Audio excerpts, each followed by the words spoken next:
وما أرسلناك إلا رحمة للعالمين. Wa ma yustahabbu lis-shaim, dan apa yang dianjurkan ketika berpuasa.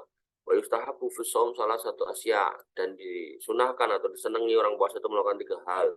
Apa itu? Takjilul fitr, buru-buru berbuka.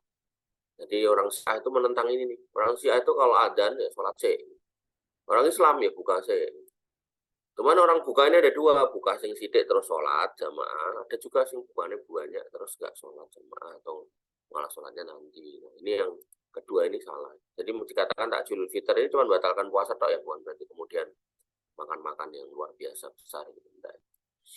Sehingga kalau memang ada masjid-masjid yang mengadakan takjil, mendingan ke masjid aja. Datang ke masjid sebelum adzan atau takjil di masjid, minum sama makan misal gorengan atau kurma, kemudian sholat maghrib baru pulang makan yang besar gitu ya. Itu yang pertama. Kemudian yang kedua takhirus sahur. Ini juga banyak orang yang salah ya. Jadi sahur itu diakhirkan, ya bukan didulukan. Jam 2 bangun sahur. Lalu berapa banyak kita mengakhirkan lamanya gitu kan. Maka di dalam sebuah hadis disebutkan yaitu sekitar 50 ayat Al-Qur'an. Itu kalau dikira-kira itu ya justru yang terbaik itu, kalau orang nggak paham itu kan ada apa namanya yang di masjid itu yang Bilal yang ngomong imsak imsak gitu kan. Nah, orang kalau dengar imsak imsak itu terus nggak makan. Malah justru kalau kita kembali kepada kita fikih, justru yang benar ya pas orang itu ngomong imsak imsak itu sejak ngomong itu sampai adzan itu adalah saat utama untuk sahur. Nah, maka bersahurlah di waktu itu. Otomatis ya diperkirakan kalau misal dari orang yang Bilal yang teriak imsak-imsak itu sampai ada di 10 menit ya berarti makannya 10 menit. Jangan kemudian udah tahu itu 10 menit makannya banyak terus masih harus bikin mie dulu lah inilah gitu. Ya mie-nya matang adzan lah gitu. Ya, maka ini yang harus diperhitungkan juga. Dan ketika kita sudah selesai sahur kok belum adzan gitu kan, maka ya nggak usah nonton TV gitu. Apa yang harus kita lakukan? Di dalam Al-Quran dikatakan sifat orang beriman itu adalah wabil asharihum yastaghfirun, dan mereka ketika waktu sahur itu banyak beristighfar. Jadi ya istighfar gitu. Istighfar atas apa ya? Atas apa aja, atas dosa kita, atas kerotan kita, atas kesalahan kita. Ya seistighfar-istighfarnya. Istighfar dalam banyak bentuk lah. Astagfirullahaladzim boleh, astagfirullah ya boleh gitu kan.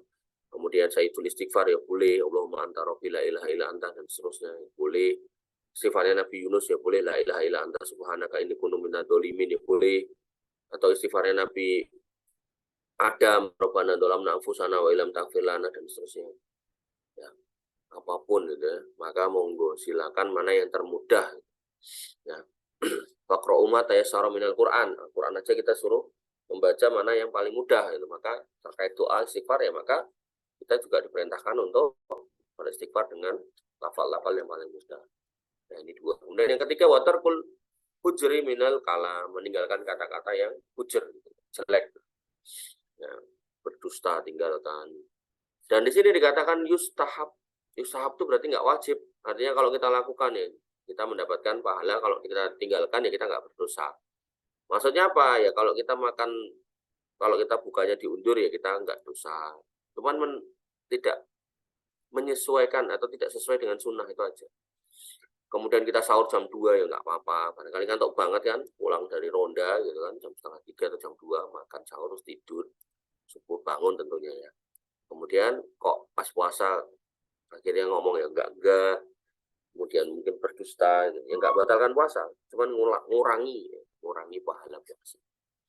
Ya namanya ngurangi itu ya dikurangi terus sampai habis gitu. Artinya kalau ngomongnya jelek itu sering banget dari mulai pagi sampai sore ya bisa-bisa pahalanya habis.